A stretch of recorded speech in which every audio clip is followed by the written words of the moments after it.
tema que nós trataremos, ouviremos aqui sendo trazido pelo especialista é a espiritualidade no combate ao novo coronavírus.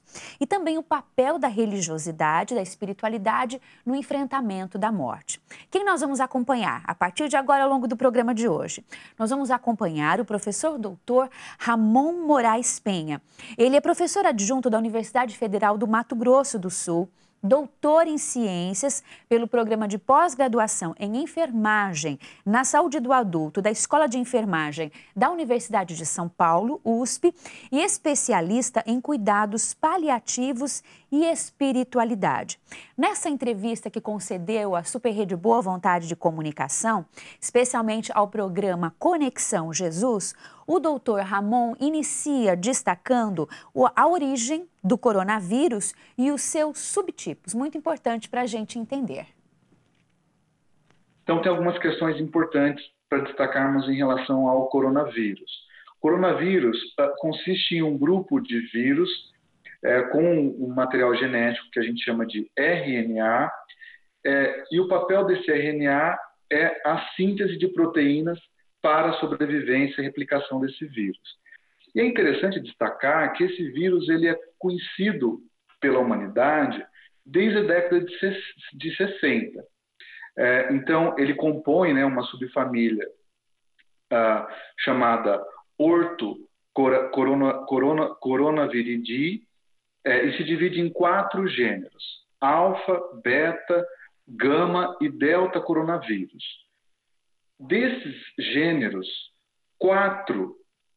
entre 4 a 6 espécies causam infecções em seres humanos. Por exemplo, o gênero alfa coronavírus, que são vírus que foram descobertos lá na década de 60, início da década de 60, nós temos, por exemplo, 2 espécies desse gênero alfa, que é chamada de HCOV-229E e HCOV-NL63, que já causavam e ainda causam infecções leves a moderadas. Dentro desse gênero alfa, por exemplo, nós também encontramos um outro subtipo chamado CCOV, que é o coronavírus canino. Esse coronavírus canino, ele causa gastroenterite em cães e ela pode ser evitada com vacina. Então, o que eu quero dizer com isso? Não é algo tão novo assim. Mas, para nós, o que nós temos interesse do ponto de vista biológico é do gênero beta-coronavírus. Dentro do gênero beta, nós temos 4 tipos de coronavírus já bastante conhecidos, que é o HCOV-OC43, o HCOV-HKU e 2 que são mais importantes que eu quero destacar aqui. Um é chamado de SARS-CoV, é o SARS-CoV, e o outro chamado MERS-CoV, que é o MERS-CoV. Os 2 primeiros, os 2 Hs-CoV, eles causam infecções respiratórias comuns, gripe comum. Agora, o MERS-CoV, que é a chamada doença do Oriente Médio, tecnicamente ela é chamada de Síndrome Respiratória do Oriente Médio, tá? MERS. MERS é uma sigla em inglês que diz Síndrome Respiratória do Oriente Médio. Então, o gênero MERS-CoV e o SARS-CoV, SARS também é uma sigla inglesa para a definição de Síndrome Respiratória Aguda Grave. Então, para nós, esses 2 gêneros, esses 2 grupos do gênero beta têm interesse fundamental. Por quê? O gênero que causa a síndrome respiratória aguda grave tem 2 subtipos, que é o SARS-CoV-1 e o SARS-CoV-2. O SARS-CoV-2 foi um subtipo resultante de uma mutação do SARS-CoV-1, que apareceu em 2019. E a doença causada por esse vírus ficou conhecida como Covid-19, ou seja, Coronavirus Disease 2019. Covid quer dizer Coronavirus Disease, 2019, que só foi conhecida em 2020. O que é interessante nós pensarmos, em 2002, na China, nós tivemos os primeiros casos da síndrome respiratória aguda grave. Lá em 2002, na China, quando o vírus apareceu, aproximadamente, entre 2002 e 2003, aproximadamente 8.000 pessoas foram infectadas por esse subtipo, e dessas, estima-se que 800 pessoas morreram. Né? Esse grande surto ficou conhecido como epidemia global. Ok. Aí lá em 2012, principalmente na Península Arábica, um novo surto de coronavírus, que foi muito distinto, né, que é o SARS-CoV, né, que foi essa cepa muito particular, ela infectou, vamos dizer assim, pessoas, né? Essa cepa foi responsável pela infecção de pessoas principalmente do país do Oriente Médio, Europa e África. Entretanto, ela ficou assim, bastante reduzida a esse território, talvez pelas próprias características patológicas dessa cepa em específico. E aí, em 2015, na Coreia do Sul, nós tivemos um outro surto associado a MERS, né? A síndrome respiratória do Oriente Médio. Aproximadamente, estima-se, né? Aproximadamente que 200 pessoas foram infectadas, com 36 mortes. E agora, em 2019, final de 2019/2020, nós tivemos um grande boom da doença causada pelo coronavírus, né, pelo SARS-CoV-2, que se apresenta como um vírus altamente agressivo e altamente mutante. Então, conhecendo essa trajetória, conhecendo essa história natural de alta capacidade de mutação e adaptação desse vírus, é que nós conseguimos pensar hoje em dois pontos importantes. Primeiro, a sua gravidade e letalidade, e também aos desafios relacionados às manifestações clínicas. Então, isso eu queria deixar bem claro. Primeiro, que nós estamos de frente para um vírus extremamente mutante, tal qual sua história natural nos mostrou. Considerando essa sua natureza mutante, do ponto de vista clínico, nós temos observado, principalmente a partir de estudos de revisão, que o vírus assume um comportamento muito diversificado, dependendo de algumas variáveis. Por exemplo, região, tanto do mundo quanto dentro dos próprios países, idade, sexo, qualidade do sistema imunológico, a presença de doenças prévias, tempo de incubação, carga viral, entre uma série de outras. O que é importante a gente pensar em relação à manifestação clínica? Primeiro, a via de entrada do vírus é pela via respiratória alta, nariz e boca. Ponto.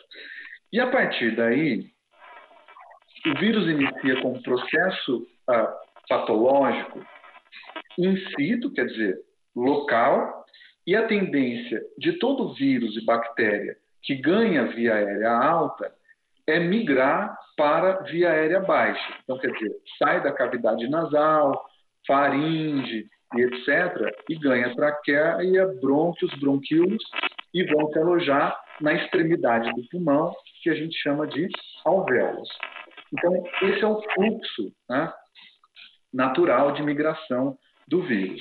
Então, a partir daí, os sintomas podem ser manifestados, especialmente no Brasil, como perda de olfato e paladar, irritação da garganta, febre de início repentino, febre alta de início repentino.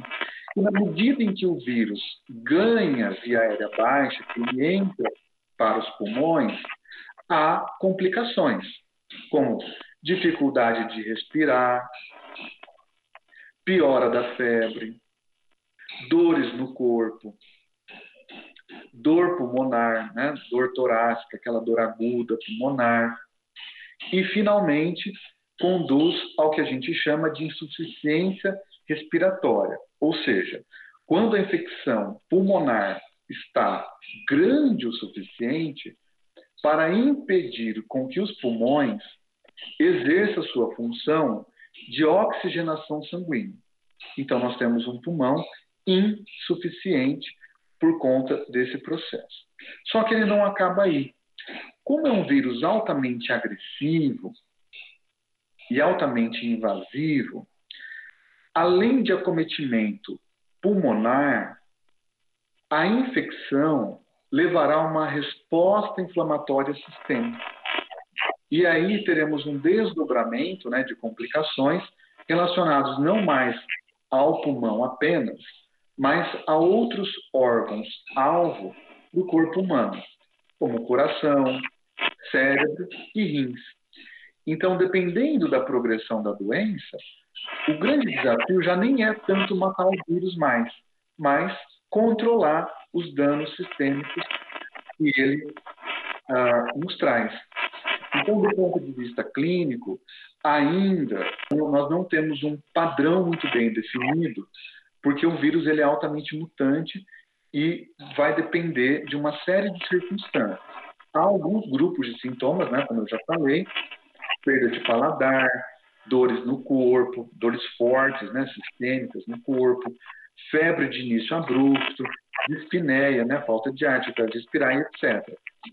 Mas não apenas. Então, há uma série de pesquisas sendo conduzidas em várias frentes, tanto do ponto de vista de conhecer o comportamento do vírus, terapias farmacológicas para combate do vírus, desenvolvimento de vacinas para prevenção e também estudos relacionados ao padrão sintomatológico. Eu acredito que em um curto espaço de tempo, na medida que as pessoas, né, infectadas conseguirem serem melhor avaliadas, esse padrão de comportamento sintomatológico clínico poderá ser melhor descrito.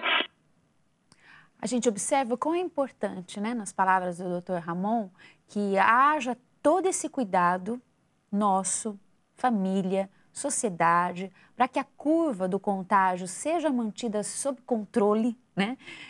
Que a gente tenha um contágio reduzido e menos pessoas adoeçam e deixem, né, o sistema de saúde respirar no sentido de dar conta dos pacientes graves que vão chegando, para que do outro lado também esses mesmos profissionais de saúde, médicos, enfermeiros que também fazem suas pesquisas consigam não só atender na urgência, mas ter tempo para fazer isso que está ocorrendo nesse momento, né? Paralelo ao atendimento da população, urgente, necessário, uma série de pesquisas, de registros de como essa pandemia está se comportando e também o vírus e também os sintomas nas pessoas, para que esse conhecimento vá dando respostas. Porque o momento atual, gente, é de uma pandemia em que se sabe muito sobre a doença e sobre o vírus, mas que é preciso que a população faça a sua parte, porque há muito ainda por fazer, por conhecer e muitos pacientes a serem tratados. Então, o doutor Ramon vai falar agora para a gente qual é o sentimento frente a esse momento. Em momentos críticos, é fundamental manter a calma. A serenidade e a calma permite com que os processos cerebrais sejam desenvolvidos de forma organizada, levando a tomadas de decisão menos precipitadas e emocionalmente muito eficientes. É muito interessante a gente observar o enfrentamento de crises, né, de grandes crises, a partir da serenidade e os seus impactos na prática. No dia 4 de novembro de 1854, uma jovem enfermeira inglesa desembarcava na Turquia, liderando um grupo de 38 outras enfermeiras. A Grã-Bretanha, na época, ela estava em guerra com a Rússia, em uma guerra chamada Guerra da Crimeia. Essas enfermeiras, então, partem para o campo de batalha, em Skúrat, a fim de prestar assistência aos soldados. As condições nos hospitais, elas não eram nada favoráveis. Além da superlotação, o atendimento aos feridos era realmente precário. Não haviam leitos, nem comida, nem medicamentos e tampouco tecnologia adequada. Nós estamos falando de guerra. Em meio a essa calamidade e ao desespero, tanto dos profissionais quanto pacientes, a jovem enfermeira Florence Nightingale, sim, nós estamos falando da matriarca da enfermagem moderna, ela observou dois aspectos muito importantes. Primeiro, que doenças como tifo e cólera matavam mais os soldados do que os seus próprios ferimentos, especialmente pela desidratação causada pelo vômito e diarreia. E segundo, que a transmissão de tifo e cólera era muito rápida, porque eles estavam expostos em alojamentos apertados, superlotados e sem condições mínimas de higiene. Após um avanço fracassado das tropas aliadas, grande número de soldados feridos sobrecarregou ainda mais o sistema de atendimento, que já era caótico. Enquanto todos estavam em pânico, Florence sugeriu a ampliação de leitos, e para isso ela colocou tendas para além dos muros do hospital, incluiu medidas básicas de higiene, básicas como abertura de janela, troca da serragem que ficava ao chão, absorvendo sangue de feridos da guerra, lavagem de utensílios para alimentação e rouparia de cama simples. E ela também organizou um sistema de classificação e acomodação dos feridos de acordo com prioridade, deixando aqueles que precisavam de cuidados mais intensivos mais próximos às equipes de saúde. E também propôs um plano de alimentação mais adequado a esses feridos. O que é interessante a gente pensar nisso do ponto de vista da serenidade. Em momentos de crise, de fato, é importante as pessoas estarem dispostas a olhar com conhecimento e calma para essas situações. Todo o trabalho realizado por Florence, ela sistematizou de maneira brilhante, se valendo de estatística, que para época não era algo tão substancial. O que Florence mostrou? Que com medidas sanitárias básicas, a redução do número de mortos cai de 42,2% para 2,2%. E ela desenhou isso, até uma curiosidade, né? No que ela denominou de diagrama de área polar. Hoje a gente conhece isso como gráfico em pizza, né? O tipo pizza, que foi um precursor, uma ideia, né? Que Florence introduziu à sua época. Então, quando você me pergunta como enfrentar esse processo, tanto da perspectiva dos pacientes como da própria equipe, me parece muito razoável a gente partir do princípio de aprender com as boas histórias. Esse é o grande desafio. Nós revisitarmos o nosso passado, entendermos que todos já passamos por crises de qualquer natureza e saímos dela de alguma maneira. Isso vai acontecer conosco. Então, talvez nós tenhamos que aprender novamente um pressuposto muito importante que diz respeito às leis da saúde e não mais às leis da doença. Né? Então, me parece que isso seria muito razoável. Falando sobre espiritualidade agora e a importância de cultivarmos esses valores da alma num momento como esse de pandemia, doutor. Eu não tenho dúvidas que através da fé e da esperança. Não necessariamente a fé nessa ou naquela religião, nesse ou naquele Deus, mas a fé que nós temos em uma energia boa, em uma condição humana que nos conecta profundamente com aquilo que acreditamos ser melhor e ser o melhor. Não importa se é o melhor no plano material ou em outro plano, ou até mesmo em outros planos. Mas a espiritualidade, ela está presente durante todo esse processo e nós percebemos isso quando em nós aparecem sentimentos nobres. Eu estou falando da gentileza, eu estou falando da solidariedade. Estamos pensando sobre amabilidade. A espiritualidade, por sua natureza, desperta em nós a esperança. Os profissionais que se afastam das suas famílias, que ficam um tempo, ou até muito tempo, né, já quase 2 meses e meio, em algumas ocasiões, sem abraçar os seus filhos ou os seus entes queridos, isso é uma forma de esperançar, sabe? Isso para mim é espiritual. A espiritualidade ela tem estado aflorada em nós humanos dentro de uma perspectiva de solidariedade. Então vamos continuar acompanhando as palavras do professor Dr. Ramon Moraes, destacando mais uma vez a professora adjunto da Universidade Federal do Mato Grosso do Sul.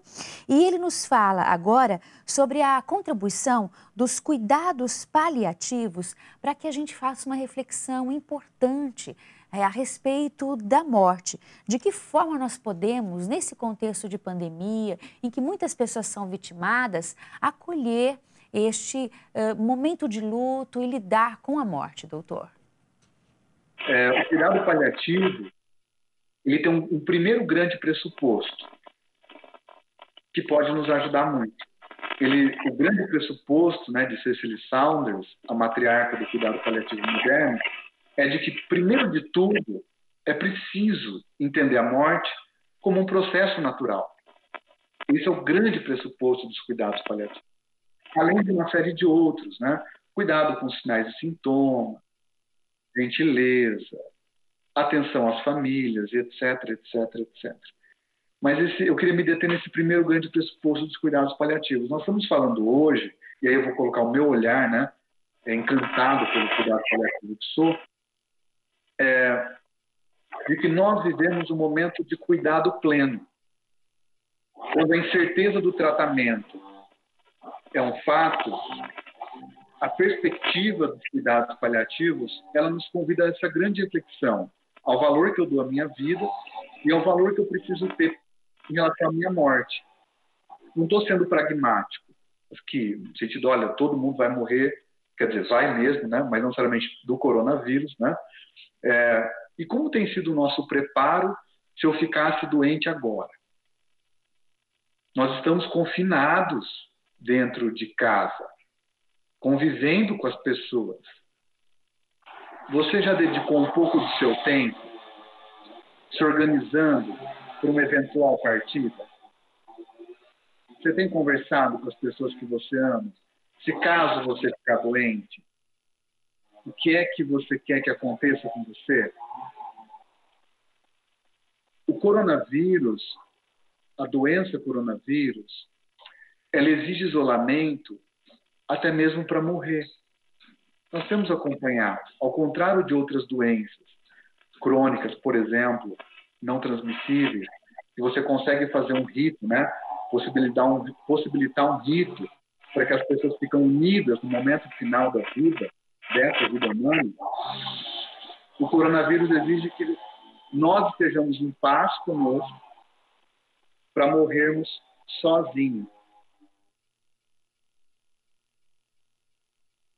Na minha visão, é o auge do convite que a morte nos faz para refletir profundamente sobre as nossas essências, os nossos valores e o nosso comportamento em humanidade.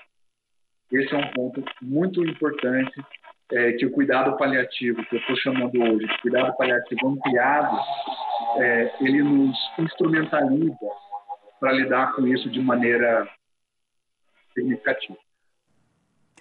Agora o Dr. Ramon traz as considerações finais nessa entrevista que concedeu à Super Rede Boa Vontade de Comunicação, destacadamente ao Josué Bertolin do programa Conexão Jesus. Bom, eu só tenho a agradecer por essa oportunidade. É um momento que nós precisamos de verdade, de calma, serenidade e muita harmonia. O momento não só nos convida, ele nos exige a isso. E para os profissionais, quero destacar minha honra, né, em tê-los conosco, em dedicarem-se conosco e para nós, e as pessoas que têm em suas casas se empenhado por divulgar coisas boas, porque é isso que a gente precisa nesse momento. Isso também é espiritualidade. Muito obrigado. Acompanhamos as palavras do professor Dr. Ramon Moraes Penha, professor adjunto da Universidade Federal do Mato Grosso do Sul, doutor em Ciências pelo programa de pós-graduação da Escola de Enfermagem da Universidade de São Paulo, USP, especialista em cuidados paliativos e espiritualidade.